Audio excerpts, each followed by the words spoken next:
वडोदरा बचाव समिति आज जिला कलेक्टर कचहरी पर पहुंची। दरअसल कल गुजरात रिफाइनरी में जो दुर्घटना हुई है उसके बाद इस मामले में न्याय और सख्ती की मांग के साथ आज जिला कलेक्टर कचहरी पर जागो वडोदरा बचाव समिति की ओर से आवेदन पत्र दिया गया है। दरअसल कल दोपहर के वक्त कोयली स्थित IOCL में प्रचंड धमाका हुआ और इस दुर्घटना में 2 कर्मचारियों की मौत हुई जबकि कई कर्मचारी घायल हुए।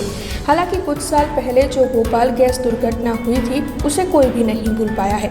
तब वडोदरा में भी भोपाल जैसी दुर्घटना की भीति सभी को सता रही है, जिसके मद्देनजर आज वडोदरा बचाव समिति के बैनर के तहत सूत्रोच्चार करते हुए हाथ में प्ले कार्ड लिए सभी की ओर से विरोध जताया गया था। जागो वडोदरा के सदस्य कांग्रेस के पूर्व विपक्षी नेता अमीबेन रावत, पूर्व प्रमुख नरेंद्र रावत समेत के सदस्य मौजूद रहे थे और इस मामले में निवासी कलेक्टर को आवेदन पत्र दिया गया था।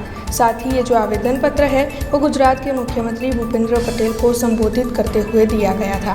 दरअसल गुजरात रिफाइनरी के जिम्मेदार अग्रणियों के खिलाफ कड़ी कार्रवाई की मांग इस आवेदन पत्र के तहत की जा रही है। गई काले गुजरात रिफाइनरी में बेन्जीन टैंक फार्म में आग लगी।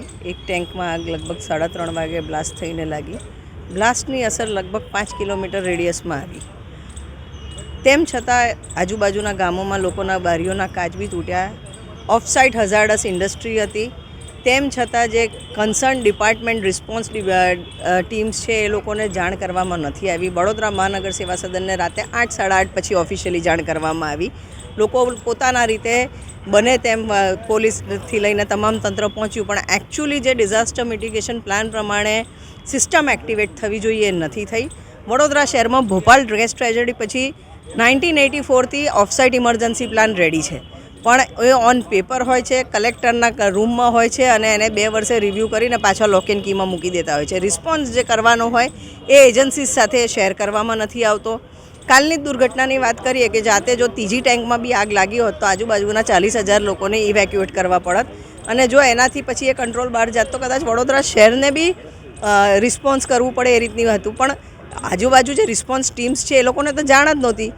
जे केमिकल लीक थयुं छे एमां जे फ्यूम्स आवे एनो एंटीडोट शुं, बीमार लोको आवशे एनाथी इजाग्रस्त लोको आवशे तो एना एंटीडोट शुं छे कोई भी जाणकारी नहोती। अने જ્યારે પીસોનું સર્ટિફિકેશન હોય, જીપી ફેક્ટરી ઇન્સ્પેક્ટરના એપ્રુવલ હોય, તેમ છતાં દુર્ઘટના કેમ થઈ એના કારણ અને આ તમામ વસ્તુ પબ્લિક ડોમિયનમાં આવે, કારણ કે વડોદરામાં 75થી વધુ MAH ઇન્ડસ્ટ્રીઝ છે। જો આનામાં સાવચેતી ના રાખે તો ભોપાલથી અનેક ઘણી મોટી હોનારત વડોદરામાં થઈ શકે એવું પોટેન્શિયલ છે। ગુજરાતની 11% કેમિકલ ઇન્ડસ્ટ્રી ફક્ત વડોદરા રિજનમાં છે, ત્યારે વડોદરામાં આ રીતની પરિસ્થિતિ હોય અને તમામ નવનાથના ભરોસે જો વડોદરા શહેરને છોડી દે તો મોટી દુર્ઘટના થઈ શકે। એટલે અમે આજે કલેક્ટર મારફત આવેદનપત્ર આપ્યું છે મુખ્યમંત્રીને કે વડોદરા શહેરમાં આ જે દુર્ઘટના થઈ છે એનું ડિટેલમાં તપાસ થાય। જે બી કન્સર્ન્ડ ઓફિસર્સે ડ્યુટીમાં ગાફેલ રહ્યા છે, પ્લાન મુજબ નથી એક્ટ કર્યું, એમના પર કાયદાકીય પગલાં લેવાય અને ઓફસાઇટ ઇમરજન્સી પ્લાનને પબ્લિક ડોમેનમાં રાખે, જેથી તમામનો અધિકાર છે કયા રિસ્કમાં જીવે છે અને બચવા માટે શું કરી શકે તે अधिकार पूर्ण થાય। हमसे जुड़े रहने के लिए हमारे YouTube चैनल को सब्सक्राइब करें और नई वीडियो की नोटिफिकेशन के लिए बेल आइकॉन को दबाएं।